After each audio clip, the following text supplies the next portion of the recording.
तो दिल्ली तुगलकाबाद में आपका बेटा 1 साल जेल रह गया और 1 साल और चले जाएगा। क्यों परेशान हो रहे हो तुम लोग?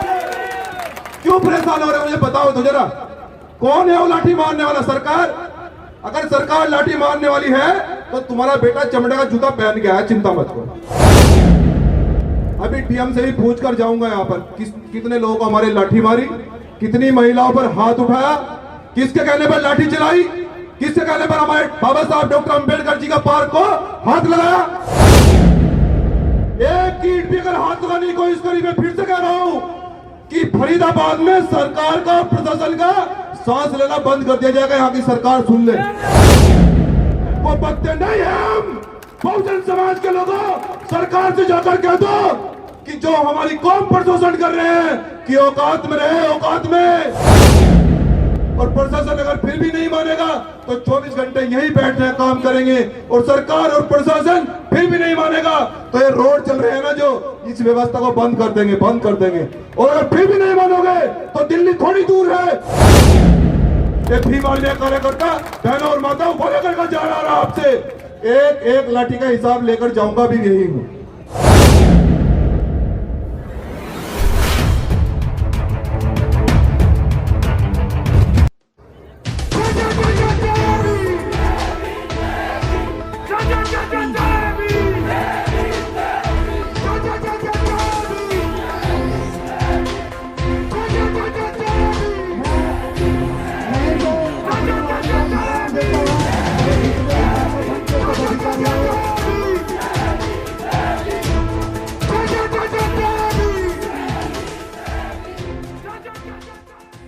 राष्ट्रीय उपाध्यक्ष मंजीत नौटियाल जी उपस्थित हैं, वो भी मंच पर आएंगे और अपना विचार रखेंगे।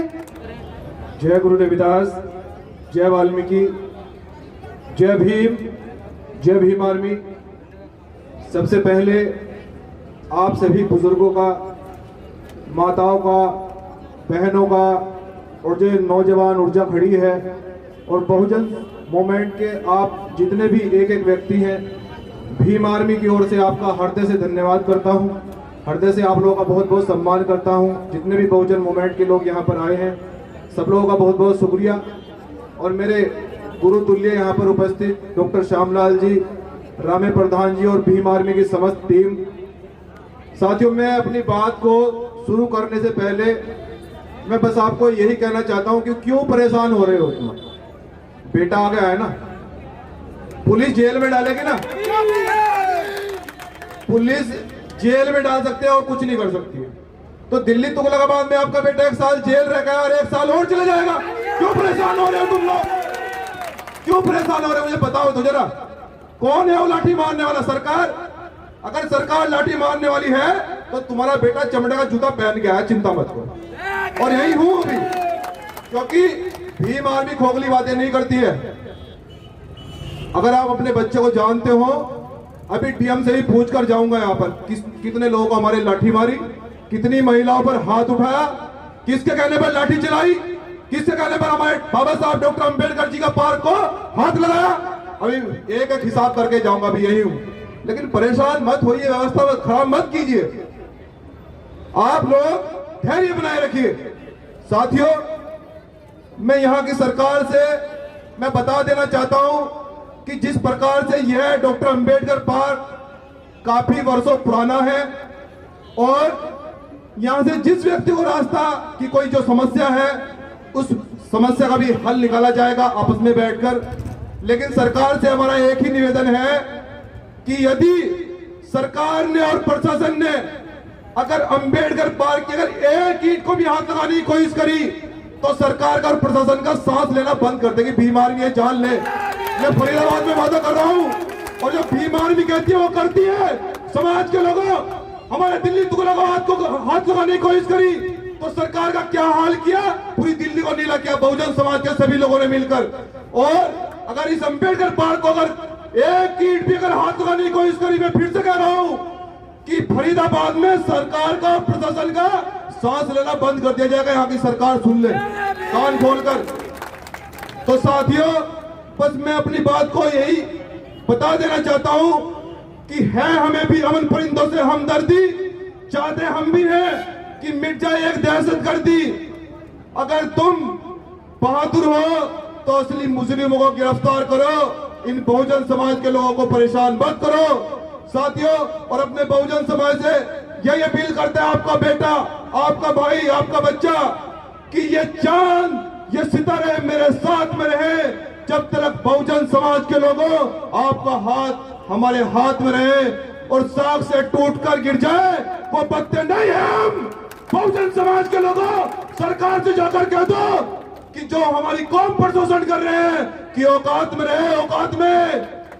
लेकिन समाज के लोगों, जो आज हमारा कार्यक्रम आपके बेटा कहीं और था, लेकिन मुझे पता लगा कि एक अंबेडकर पार्क तोड़ा जा रहा है, वहां पर बहुजन समाज के लोग इकट्ठा हुए हैं, तो हमने वहां का प्रोग्राम कैंसिल करके आपके बीच में पहुंचे हैं समाज के लोगों। लेकिन आप लोग धैर्य बनाए रखिए, आपस में व्यवस्था बनाए रखिए। जब आप व्यवस्था बना लोगे तो समाज के लोगों, आपकी तो जनसंख्या भी इतनी है, अगर आप लोग 5 मिनट के लिए रोड पर खड़े हो जाएं तो सरकार को इस्तीफा देना पड़ सकता है, जान लो अपनी ताकत। साहब काशीराम जी कहते थे कि समाज के लोगों, अगर तुम्हारी पूर्ण बहुमत से सरकार अगर विधानसभा में और संसद में ना हो तो अपनी पूर्ण बहुमत से सरकार रोड पर रखना, क्योंकि संविधान में लिखा गया है कि अगर इस देश के अंदर लोकतंत्र है तो इस देश के अंदर प्रजातंत्र भी है। ठीक है, अगर आज हमारे पास अगर लोकतंत्र में सरकार नहीं है, लेकिन समाज के लोगों संविधान के अनुसार बाबा साहब अंबेडकर जी ने जो हमें आईना दिया, जो हमें संविधान दिया, उसके द्वारा आज हमारे पास प्रजातंत्र तो है, न उसे कोई छीन सकता है, न उसे कोई हटा सकता है। और उसी प्रजातंत्र से हम संवैधानिक रूप से अपनी बातों को रखेंगे। अगर सरकार और प्रशासन अगर फिर भी नहीं मानेगा तो 24 घंटे यही बैठने काम करेंगे, और सरकार और प्रशासन फिर भी नहीं मानेगा तो ये रोड चल रहे हैं ना जो, इस व्यवस्था को बंद कर देंगे, बंद कर देंगे। और अगर फिर भी नहीं मानोगे तो दिल्ली थोड़ी दूर है, दिल्ली इंडिया गेट पर जाकर बैठ जाएंगे। और जब तक न्याय नहीं मिलेगा, जब तक बहुजन समाज की मांगों को पूरा नहीं किया जाएगा तो उठेगा नहीं। ये भीम आर्मी का बच्चा वादा कर रहा है आप लोगों से, एक भीम आर्मी का कार्यकर्ता बहनों और माताओं वादा करके जा रहा है आपसे। तो आप लोगों को घबराने की आवश्यकता नहीं है, किसी प्रकार से कमजोर समझने की आवश्यकता नहीं है। हमें पता लगा कि हमारी बहनों पर भी, हमारे भाइयों पर भी लाठी चलाई गई है, एक एक लाठी का हिसाब लेकर जाऊंगा भी यही हूं। भरोसा कीजिए, व्यवस्था बनाकर रखिए। ये भीम आर्मी के जो सिपाही खड़े हैं ये साथ आए हैं, ये इसीलिए साथ आए हैं, हमारे रामे प्रधान जी बैठे हैं, कि जितने हमारे लोगों को पीटा है पार्क को लेकर, हमारे भाइयों को पीटा है, डीएम एसएसपी साहब जवाब देना पड़ेगा आपको। और अगर जवाब नहीं दोगे तो इस व्यवस्था को बंद कर देंगे। कान खोलकर सुन लो, दिमाग में डाल लो अच्छी तरह से कि सरकार के दबाव में आकर अगर आप लोग तानाशाही बहुजन समाज पे चलाओगे, बहुजन समाज पे लाठियां चलाओगे तो ये किसी भी सूरत में बर्दाश्त नहीं करेगी भीम आर्मी। और जान लो कि डीएम एसएसपी सरकार नहीं बनाती है, आईएसपी से व्यक्ति पढ़ लिख कर संविधान की बदौलत बनाए समाज के लोगों। तो मैं डीएम एसएसपी से भी कहना चाहता हूं कि अपने कर्तव्य का पालन करें, अपने कर्तव्य का पालन करें, सरकार की चाटुकारिता न करें। और अगर सरकार की चाटुकारिता होगी तो व्यवस्था को बंद कर देंगे। ये भीम आर्मी वादा कर रही है। बस अपनी बात को ज्यादा लंबी न करते हुए समाज के लोगों यही कहता हूं कि बाबा साहब डॉक्टर अंबेडकर जी ने हमें जो संविधान दिया है, जो हमें आईना दिया है, जो इस देश का जो सबसे बड़ा ग्रंथ है, समाज के लोगों सरकार चाहती है कि हमें तरह तरह से परेशान करके, हमें तरह तरह से हमारे अधिकार छीनकर, जैसे हमारे दिल्ली तुगलकाबाद में गुरु घर को हाथ लगाने की कोशिश करी, जैसे हाथरस में एक बेटी के साथ हमारी शोषण हुआ, उसमें भी सभी लोगों ने बहुजन समाज के मूवमेंट और भीम आर्मी ने मुंह तोड़ जवाब देने का काम किया। लेकिन सरकार की जो मानसिकता है समाज के लोगों, वो यही है कि वो बहुजन समाज को चाहते हैं कि हम 24 घंटे रोड पर रहें, वो चाहते हैं कि हम रोज आंदोलन करें। लेकिन समाज के लोगों हम ऐसी व्यवस्था कर रहे हैं। साहब काशीराम जी कहते थे कि समाज के लोगों, जब मीडिया साहब काशीराम जी से सवाल पूछती थी और कहती थी कि साहब काशीराम जी, उस गांव में एक बेटी के साथ रेप हो गया है, आप वहां क्यों नहीं जा रहे हैं, आप बड़ी बड़ी रैलियां कर रहे हैं। साहब काशीराम जी कहते थे कि मेरे पास वहां जाने के लिए समय नहीं है, मैं रैली में जा रहा हूं। तो मीडिया वाले कहते थे कि साहब काशीराम जी अजीब आदमी है, आपके समाज में इतनी बड़ी घटना हो गई है और आप रैली की बात कर रहे हैं। तो साहब काशीराम जी जवाब देते थे समाज के लोगों कि मैं ऐसी व्यवस्था कर रहा हूं समाज के लोगों कि ये घटना ही होनी बंद हो जाए। मैं ऐसी व्यवस्था कर रहा हूं आपके लोगों। तो भीम आर्मी समाज के लोगों और मेरी माताओं बहनों आपके लिए वो व्यवस्था करने जा रही है कि ना लाठी चलेगी ना डंडा चलेंगे। ये डीएम भी हमारे बहुजन समाज से होगा और सीएम भी बहुजन समाज से होगा। और एक दिन वादा कर रही है भीम आर्मी इस फरीदाबाद की धरती पर समाज के लोगों, जब तक पीएम भी बहुजन समाज से ना हो जाए ये बहुजन समाज चुप बैठने वाला नहीं है। जय भीम, जय बसीराम साहब।